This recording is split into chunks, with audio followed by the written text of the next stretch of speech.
What's going on, everyone? This is Kevin here, coming at you with my comparison of the Samsung Galaxy A03 versus the Samsung Galaxy A02. So let's get started. Now, as the name does imply, the Galaxy A03 is the successor to last year's Galaxy A02. Now, these devices are nearly towards the bottom of the full A series line for Samsung, and they're certainly very affordable. And if you want to see the most up-to-date pricing and availability for these devices, then take a look at the links in the video description. Now, while these two devices do have quite a bit in common, they also have quite a few differences as well. So I'm looking forward to showing you all those various things in this video. But the first similarity for these phones is the size of the display. Now, both devices do feature 6.5-inch displays, which I think is great because having such a large display does make these phones ideal for content consumption, and especially if you want to watch videos on them, as that is quite a large canvas at 6.5 inches. Now, the actual display type is PLS, IPS, LCD displays, which both of these phones do have. The resolution of these displays on both devices is 720p. They both feature a PPI of 270. They both have a 20:9 aspect ratio, so a more narrow but taller form factor. And with the Galaxy A03, we have an 81.8% screen-to-body ratio compared to an 81.9% screen-to-body ratio with the A02. So all of those specifications when it comes to the displays are essentially the same with these two devices. And I feel like both of these phones offer really good display quality considering that they are very low-end devices. You can see just by looking at them, the displays certainly do look decently crisp and clear, and honestly, the colors are not too bad either. Now, of course, when comparing these devices to a $1,000 smartphone, for example, which costs way more, then yeah, these don't have nearly as good of displays. But considering that these phones are well under $200, I'm really happy with the display quality that we do get. Now, both devices do feature water drop notches up top. They also both have slightly thicker bottom bezels. And in the notches on the phones are 5-megapixel front-facing cameras. So no change going from the A02 to the A03 as far as megapixel count goes. And if you want to see a variety of different photo and video samples from both of these devices, then definitely take a look at my full review videos of them here on the channel. Now, as far as internal storage goes with these phones, not a whole lot has changed. The devices are offered in two different storage configurations at 32 and 64 gigabytes. And then both of these phones do offer micro SD card expansion, which is nice because then you can offload photos and videos, for example, if you do happen to fill up the internal space on the phones. Now, there is no wireless charging with either of these devices. However, with the Galaxy A03, we do at least have face unlock, but there is no sort of biometric security with the Galaxy A02. So there's no face unlock and then also no fingerprint sensor. And then with the A03, as you can see, there is no fingerprint sensor either here. But again, at least with this phone, it does have face unlock, and that actually does work surprisingly well. So I'll give that a try right now.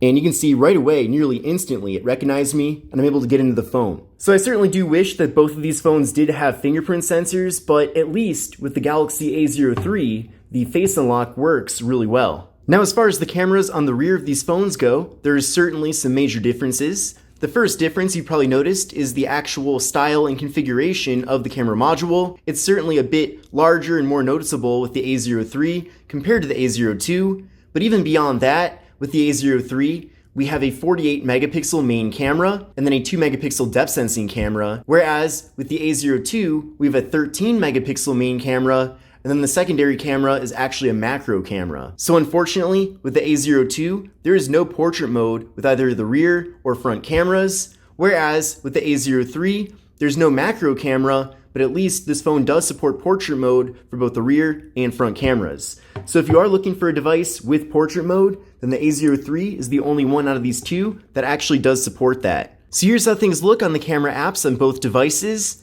I do have the main camera selected on both phones. Then from here, we can go over to the macro mode on the A02 if you do want to take those close-up images and have them be in really good detail.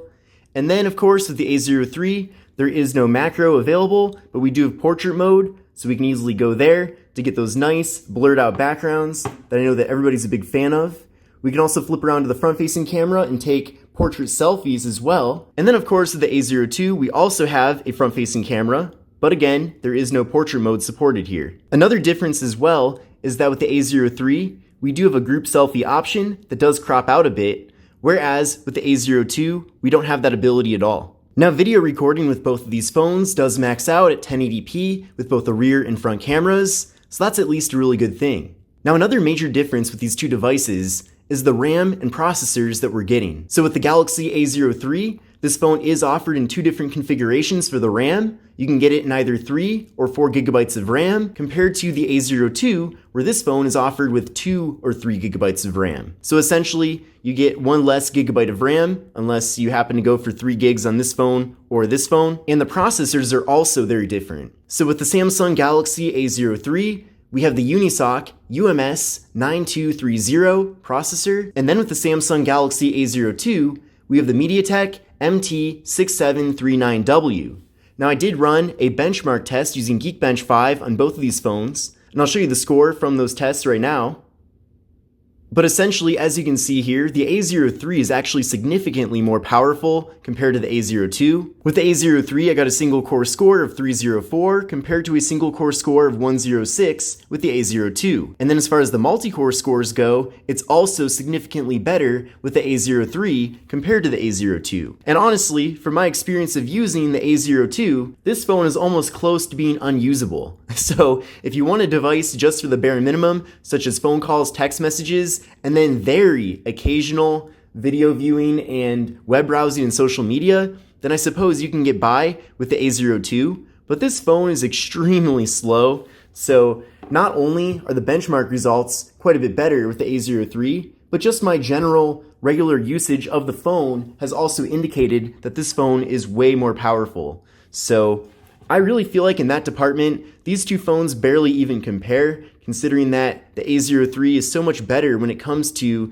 the amount of processing power it has compared to the A02. Now, battery capacity with these devices is the same at 5,000 milliamp hours. And then another thing that's disappointing about both of these phones is that they do both have micro USB. Now, I would have figured that by now, in 2022, we would have no Android devices with micro USB left, but the A03 does indeed have it. So I guess we have yet another year with at least one A-series phone that has micro USB. So if you have a bunch of micro USB cables and maybe no USB-C cables, then I suppose maybe you actually don't mind that. But on the other hand, if you're like me, somebody who has pretty much moved on completely to USB-C, then it certainly can be a bit frustrating having a device that does still have micro USB. Now, as far as the actual hardware of these two devices go, I actually feel like both phones feel of decent quality. Of course, as far as the materials go, they are made completely out of plastic, and they're not even close to feeling as premium as a device that is in the $1,000 range. But again, these phones do come in at a fraction of the price, so I do have to keep my expectations in line. But I actually really like this material on the back of the A02. It has kind of a sparkly look to it, but at the same time, we have this unique texture on the back, and this plastic actually feels pretty high quality and durable. Now with the A03, I also like the finish on the back of this phone, but it's certainly a bit more traditional compared to the A02. I really don't see too many devices that look like this, with this type of plastic material on the back, whereas what we're getting here with the A03 isn't really anything too different from what we're used to. But I'd imagine that you're probably going to end up using a case with either of these two phones, so the material probably doesn't matter a whole lot. But taking a look at the left side of both devices, they both have just the slot for the micro SD card and SIM card. Then on the right side, on both phones, we have volume up, volume down, and then also the power button. Then up top here in the A03, we have the noise canceling microphone. And then on the A02, we have nothing. And then on the bottom of the phones, we have pretty much an identical setup. Both devices have 3.5mm headphone jacks. They both have microphones. They both have micro USB ports, and they both have speakers. And then taking a look at the back of both devices, we have kind of a more squared off camera module with the A03 compared to more of a beanpod format with the A02, but both phones do get the job done when it comes to the cameras, but beyond that, all we have on the back are the Samsung logos. So in conclusion, both of these devices are definitely on the lower end of Samsung's A series, which is the whole purpose of them. However, going from the A02 to the A03 really does bring us quite a bit more. Of course, the biggest difference certainly has to be that processor, as the processor with the A03 is significantly more powerful, but also don't forget that we are getting better cameras with the A03. We're also gaining portrait mode, and then, in addition to that, we're also getting face unlock. So having face unlock with the A03 versus not having face unlock or a fingerprint sensor with the A02 is also a pretty major game changer when going from one device to the other. Really, the only thing that makes the A02 better than the A03 is that we have a macro camera on the device. But beyond that, the A03 is pretty much better in every single way. But I hope you found this comparison of the Samsung Galaxy A03 versus the Samsung Galaxy A02 to be helpful. If you liked the video, then give it a thumbs up. But this is Kevin here, and I will see you in the next video. Take care and have a great rest of your day.